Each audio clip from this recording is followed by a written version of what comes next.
ចាបងប្អូននេះកំពុងតែខ្ចប់សាប៊ូដុំអប្សរាបងប្អូនណាចាសាប៊ូរបស់យើងនេះគឺបន្ទាប់ពីស្ងោរទឹកធ្វើជាដុំរួចវិញក៏ខាត់បងប្អូនចាខាត់ដោយដៃបងប្អូនណាចាធ្វើដោយបេះដូងខ្មែរពិតប្រាកដណាជម្រាបសួរបងខ្មែរបត់ទេបងខ្មែរសុទ្ធទេមិនបារាំងទេបងណា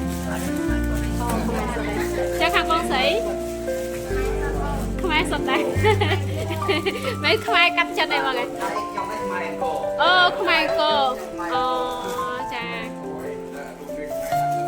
ចើខាងបងខ្មែរអីបងខ្មែរអីដែរកម្ពុជាចាសុទ្ធតែម្ដងបងប្អូនចានេះកំពុងវេចខ្ចប់ណាចាខាត់ដៃបងប្អូនចាសាប៊ូដុំអប្សរាវិញតាមមើលក្មេងយើងច្រករួចដែរនេះរូបត្រួបងប្អូនណាត្រូវបានជាមួយនឹងផលិតផលខ្មែរពិតបងប្អូនផលិតឲ្យកូនខ្មែរណាចាអរគុណ